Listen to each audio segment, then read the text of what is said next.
اهلا بيكم يا حلوين. في فيديو النهارده عملت مراية البحر ترند من عجينة السيراميك. Oh my god. الفيديو مليان تفاصيل كتير بس بجد هتنبهروا من النتيجة. تعالوا دلوقتي نشوف ازاي هنعملها.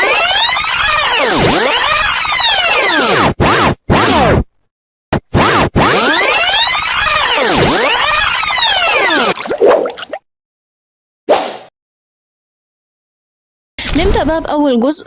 هنستخدم هنا كده حتة من عجين السيراميك. طبعا أنا استخدمت في كل الأجزاء المية عشان أطريها وما تتشققش والشكل يظبط معايا زي ما انتوا شايفين كده. بدأنا نعجنها وحطيت فيها المراية عشان اخد مقاسها على العجينة زي ما انتوا شايفين كده. هناخد كمان قطعة من العجينة وهبدأ كده ان انا اعجنها برضو من المية واعملها كده على شكل صباع. بعدين هعملها كده هثبتها فوق القطعة اللي احنا شكلناها في الأول دي بأي حاجة كده رفيعة عندكم. الحموا الأجزاء بالطريقة دي زي ما انتوا شايفين عشان تثبت كويس جدا.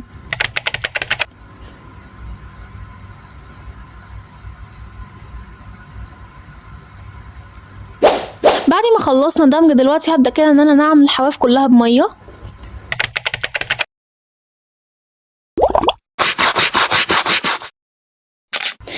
والحمد لله كده نعمنا وظبطنا واخيرا خلصت بعد عمر طويل. وكده خلصنا اول جزء. هنسيبها تجف ساعتين 3 عشان تنشف اسرع من الهواء العادي.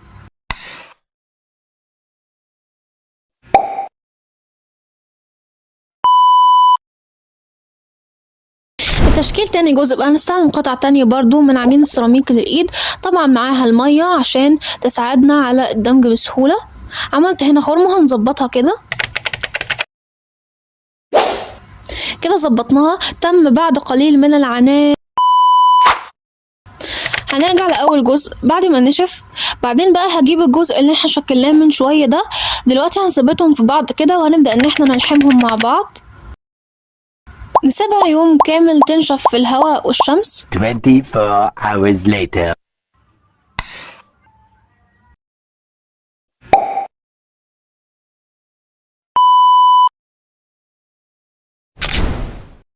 كده نشفت بالكامل وبقت زي الحجر بالظبط. هنلونها بألوان أكريليك.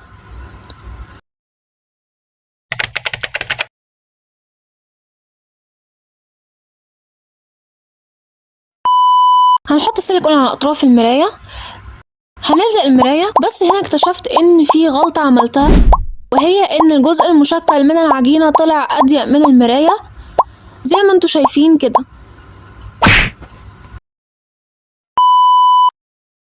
هنبدأ نزين بأي فصوص انتوا حابينها. أنا جمعت الفصوص دي ويلا بينا نزين. انا عملت المنقط ده من اعواد خافض اللسان. هبدأ كده ان انا احط سيليكون على اطراف المراية واركب عليها الاشكال.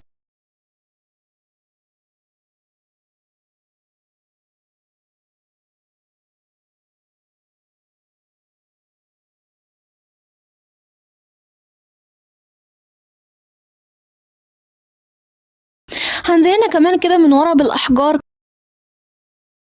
زينتها كمان من ورا بخرز لولي. نكمل تزيين والحمد لله كده خلصنا.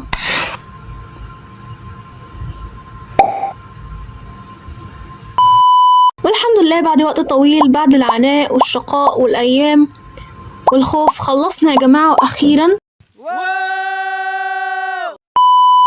تعالوا بقى دلوقتي اوريكم شكل المرايه، وهو ده شكلها اهو زي ما انتوا شايفين. بجد انا مش عايزه اقول لكم قد ايه هي طلعت عجبتني، بجد عجبتني جدا. ومش عايزه اقول لكم كمان انا تعبت فيها قد ايه. يعني حرفيا انا صورت الفيديو ده على يومين وتعبت جدا في المندشه بتاعته، يعني فوق ما تتخيلوا. انا تقريبا قعدت امنتجه اسبوع. فبجد النتيجه عجبتني، متخيلش ان هي تطلع كده الصراحه. عملتها من حاجات بسيطه جدا كانت موجوده عندي، من خرز وشويه فصوص واحجار ما كنتش بستخدمها الصراحه. فبقى عايزاكم تكتبوا لي رايكم في التعليقات. وانا تقريبا اخر من يصنع الترند الصراحه يعني، ولكن هي الفكرة كانت عجباني فقررت ان انا انفذها معاكم في فيديو. ويا رب تكون الفكرة عجبتكم. وعايزاكم كمان تكتبوا لي كده في رأيكم في التعليقات وتقولوا لي انتوا عايزين انفذ انهي افكار المرة الجاية برضو ان شاء الله. وبكده وصلنا لنهاية الفيديو. يا رب يكون عجبكم.